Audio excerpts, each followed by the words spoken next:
सभी बड़े सपनों का कत्ल करने वाला जो शब्द है वो है आलस। आलस एक बहुत ही मीठा दुश्मन है। ये बड़ी धीरे से आपको बोलेगा, अरे भाई अगर थक गए हो तो थोड़ा आराम कर लो, क्यों शरीर खराब कर रहे हो, कोलू के बैल की तरह लगे हो, थोड़ा आराम करो, काम तो रोज ही करना है। इस आलस की वजह से ही खरगोश जैसा जानवर कछुए से रेस हार जाता है कि चलो थोड़ा आराम कर ले, कछुआ तो अभी बहुत दूर है। दोस्त, इस दुनिया में आलस से बड़ा कोई दुश्मन नहीं, इसे तुरंत मार डालो। दुनिया के एक बहुत बड़े लेखक हुए खलील जिब्रान। वो कहते थे, तुम बहुत भले हो जब अपने गोल की ओर पूरी ताकत से बढ़ते हो, लेकिन बुरे तुम तब भी नहीं जब अपने गोल की ओर लंगड़ाते लंगड़ाते जाते हो, क्योंकि लंगड़ाते हुए चलने वाले लोग भी कभी पीछे की ओर नहीं जाते। इसलिए दौड़ नहीं सकते चलो, चल नहीं सकते तो रेंगो, बस बैठो। मैं बता दूं, आप जिंदगी में कभी कामयाब नहीं होगे जब सूरज आपको जगाएगा। आप जिंदगी में फतेह हासिल करोगे जब तुम सूरज को जगाना। ध्यानचंद को हॉकी का जादूगर बोला जाता है। हॉकी खेल रहे हैं, प्रैक्टिस किसके ऊपर करते हैं? पटरी के ऊपर। जो रेलवे ट्रैक है ना, उसके ऊपर प्रैक्टिस कर रहे हैं, बॉल और स्टिक लेकर को ऐसे घुमा रहे हैं कि बॉल गिरे नहीं, बैलेंस बना रहे हैं उसका, और मैच खेल रहे हैं। ओलंपिक के अंदर मैच खेलते रहे, लोगों ने स्टिक तोड़ के देखी कि साला इस आदमी का बैलेंस क्या है, ये चिपका के चलता है कि मैग्नेट लगा है लकड़ी में, क्या है? स्टिक में कुछ नहीं, क्या था? प्रैक्टिस। स्टिक में क्या था?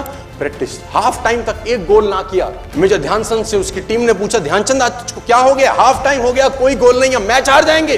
ध्यानचंद ने बोला, रोक दो मैच और पता करो, मेजरमेंट करो, ये गोल पोस्ट साला गड़बड़ है, इस गोल पोस्ट में कुछ गड़बड़ है। उसने बोला, मेजर कैसी बातें करते हो, are you mad, it's Olympic, ये कैसे पॉसिबल है? उसने बोला, मैं नहीं जानता। मेजर ध्यानचंद बहुत बड़ा नाम था। तो रेफरी आए, मेजरमेंट का इंस्ट्रूमेंट लेके आए, गोल पोस्ट मेजर किया, 2 फुट छोटा निकला। आप जानते हैं इसको क्या बोलता हूं मैं? इतना कॉन्फिडेंस, एक्सट्रीम कॉन्फिडेंस है। सिर्फ 26 साल का एक बंदा जिसके सामने YouTube का एल्गोरिथम भी हाथ जोड़कर खड़ा है। 25 मई 2025 की सुबह तक उसके 398 मिलियन सब्सक्राइबर हो चुके हैं, यानी एवरेज हर 3-4 सेकंड में एक नया फैन जुड़ जाता है। जी हाँ, मैं बात कर रहा हूँ जिमी डोनाल्डसन यानी मिस्टर बीस्ट की, जो आज एक डिजिटल महातूफान है और आज YouTube का बेताज बादशाह है। 2012 का दिन, बेसमेंट में पुराना PC, 0 व्यूज, और दोस्त बोले कुछ नहीं होगा यार, मगर उसने गरज कर बोला, आइडिया में अगर आग हो तो व्यूज अपने आप कत्थक करेंगे, और वो कैमरे से चिपक गया। जनवरी 2017 में मिस्टर बीस्ट ने लगभग दिन भर चलने वाली एक वीडियो अपलोड करी, जिसमें वो कैमरे के सामने बैठकर 1 से 1 लाख तक गिनती करते चले गए। इस चैलेंज को पूरा करने में लगभग 40 घंटे लगे। गिनती बढ़ने के साथ साथ थकान इतनी बढ़ गई कि आखिरी संख्या बोलते बोलते कुर्सी पर लुढ़क गए।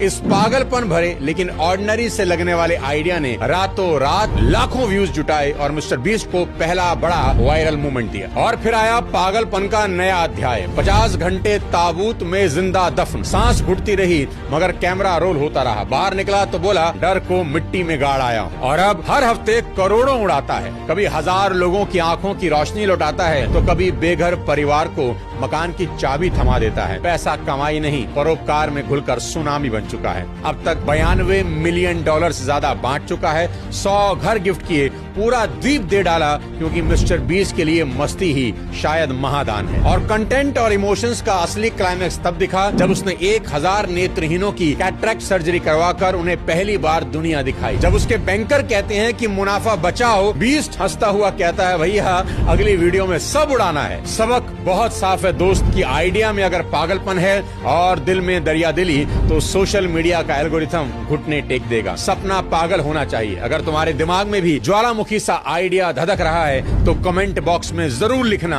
I am the best. अगर पागलपन भरे आइडिया में दिल की धड़कन जोड़ दो, तब एक साधारण क्रिएटर भी कैमरे के पीछे से करोड़ों लोगों को यह यकीन दिला देता है कि असंभव महज एक टाइम पास शब्द है। इस समय ने अच्छों को बर्बाद कर दिया है। समय है, बदल जाओ, खुद से बदल गए, अच्छा लगेगा। समय ने बदला, बहुत तकलीफ होगी।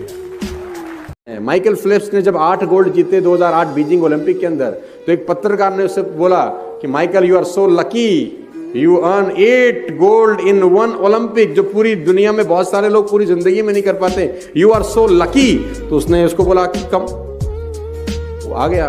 उसने बोला कि ओलंपिक 4 साल के बाद होता है बेटा, और एक दिन में 8 घंटा प्रैक्टिस करता हूं पानी के अंदर। अगर आप 8 घंटा पानी के अंदर हैं तो आपकी उंगली गल सकती है, शरीर गल सकता है। 8 घंटा एक दिन का मतलब होता है 30 दिन में करीब करीब 250 घंटा। एक साल में उसने बोला कितने घंटा हो गया, उसने बोला इतना। बोला 4 साल में कितना हो गया, बोला इतना। बोला इतना घंटे तू भी प्रैक्टिस कर ले बेटा, तू भी 8 गोल्ड ले आएगा, कौन सी मुश्किल काम। सारा खेल बिलीफ सिस्टम का है। मैं आपको फिर बताता हूं my dear friends, ladies and gentleman, कि इस जंगल का सबसे बड़ा जानवर कभी भी शेर होता ही नहीं। सबसे बड़ा जानवर कौन होता है?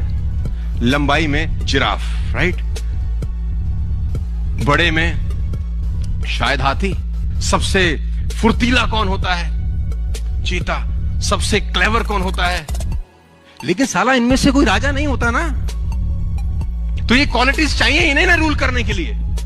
राजा कौन होता है? उसमें ऐसी कोई क्वालिटी नहीं है, ना ऊंचा है, ना भारी है, ना फुर्तीला है, ना क्लेवर है। उसमें एक आदत है जो किसी में नहीं है, उसमें एक अदा है जो किसी में नहीं है, उसमें क्वालिटी है जो किसी में नहीं है। इसका साले का बिलीफ सिस्टम बड़ा गजब है। इससे किसी ने पूछा कि तू राजा क्यों है, तेरे में तो कैसी कोई क्वालिटी नहीं। क्या बोलता है? बोला मुझे लगता है मैं राजा हूं, इसलिए मैं राजा हूं। आपको अपनी जिंदगी में डिसिप्लिन होना ही होगा अगर आप जीवन में वाकई में कुछ करना चाहते हैं। नहीं तो आपका जन्म किसी ने नोट नहीं किया है आपके मां बाप के अलावा। आपका जो जीवन चल रहा है साला किसी को मतलब नहीं है। कब तुम मर जाओगे किसी को टट्टू फर्क नहीं पड़ेगा। मैं बता रहा हूं आपको, नोबडी केयर्स कब आए, कब जिए, कब मर गए, नोबडी केयर्स। साला ऐसा जिंदगी कोई जिंदगी है यार कि जिसमें सबने मरना है, तय है। लेकिन साला कुछ तो ऐसा कर जाओ कि तुम्हारे आने से पहले की दुनिया और तुम्हारे आने की बाद की दुनिया में कुछ तो फर्क पैदा हो। साला कुछ तो करेंगे यार। सबसे बड़ी गलती बताने जा रहा हूं जो आज का यूथ बार बार कर रहा है, सब कुछ जल्दी हासिल कर लेने की सनक। अभी कुछ दिन पहले बिहार के एक बच्चे को पुलिस ने गिरफ्तार किया जो सड़क पर वर्दी पहने हुए आईपीएस बना घूम रहा था। बाद में पता चला कि किसी ठग ने उस बच्चे से 2 लाख रुपए ये कह के ले लिए कि मैं तुम्हें आईपीएस बना दूंगा, और वो बच्चा मान भी गया। क्या बोला? 2 लाख रुपए दो, हम तुमको ये नौकरी दिलवा देंगे। अच्छा, तो 2 लाख रुपया तुम दे दिया? हाँ दे दिया। सोशल मीडिया पे जिसने भी ये सुना, सबने बच्चे की बेवकूफी पर तंज कसा। जल्दी ही ताकतवर और मशहूर होने की सनक इंसान से कितना बेवकूफाना काम तक करवा रही है। इसलिए सब्र रखें और खूब मेहनत करें, कामयाबी एक दिन आपके कदम जरूर चूमे। तो पागल लोगों की तस्वीरें आपको दिखा रहा हूं। ये एग्जाम्पल सुनने के लिए नहीं है। मैंने फिर कहा आपको ये सब पता है, मैं कुछ नया बता रहा हूं, नहीं। But knowledge is not power, execution of knowledge is power. वो अमिताभ बच्चन जिसको रेडियो ने रिजेक्ट कर दिया कि तेरी आवाज बहुत खराब है, वो अमिताभ बच्चन जिसकी 17 फिल्में फ्लॉप हो गई जब जंजीर आई उससे पहले। लेकिन पागलपन ही तो है कि आदमी लगा है पागलों की तरह कि कुछ करके दिखाऊंगा। वो आदमी जिसकी तस्वीर आप दाएं जगह पे देख रहे हैं 10,000 टाइम फेल हो गया। कहना बड़ा आसान होता है 10,000 टाइम फेल हो। अच्छा, हमने 100 बार सुना, 100 बार सुनाया लोगों को कि ये 10,000 टाइम फेल हुआ, फिर इसने बल्ब बना दिया। आपको क्या लगता है मजाक हो रही है? 10,000 टाइम फेल होने के बाद भी आदमी लगा। कौन सी स्किल की जरूरत है? सिर्फ और सिर्फ कभी कभी कुछ लेडीज से बात करता हूँ, हम तो बहुत दुखी हैं जी, पति बेकार मिला, बच्चे ही नलाए। मतलब मेरी बात को अदरवाइज मत लेना। 70 to 80% पुरुष भी मिलते हैं रोते, महिलाएं भी रोती मिली। मैं आपको बताना चाहता हूँ जितनी भी महिलाएं बहनें माताएं यहाँ पर बैठी हैं, सीता जी के पिता थे जनक और बहुत बड़े ज्ञानी कहा जाता है, जिनके घर में शादी हुई ससुर से दशरथ, जिनके बेटे खुद भगवान हुए और जिनसे शादी हुई वो स्वयं भगवान। जितना दुख उन्होंने भोगा है तुम से सब मिलके भी नहीं भोग पाते। तो रोने का जरूरत नहीं है। अभी एक लड़के का वीडियो वायरल हो रहा था जिसकी गरीब फूल बेचने वाली मां ने उसे आईफोन खरीद कर दिया क्योंकि उसने खाना छोड़ दिया था। फूलपति हम बेचीला भैया, ये खाली हमसे 3 दिन से खाना ना खाता हूँ। अच्छा, ये खाना नहीं खा रहे? आईफोन के लिए खाना नहीं खा रहे? नहीं। अरे भाई कुछ तो शर्म करो। जिन सेलिब्रिटीज की मूवी टिकट लेकर देखने जाते हो उनसे ही सीख लो पैसों का सही इस्तेमाल कैसे करना चाहिए। एक रिसर्च ये कह रही है कि भारत में 80% आईफोन ईएमआई पर बिकते हैं, यानी उधार में लग्जरी खरीदने की सनक। अभी खरीदो और बाद में चुकाओ, इस थॉट प्रोसेस ने गरीब को और गरीबी की गर्त में धकेल रखा है। लोग मुझसे पूछते हैं आगे बढ़ने के लिए क्या करना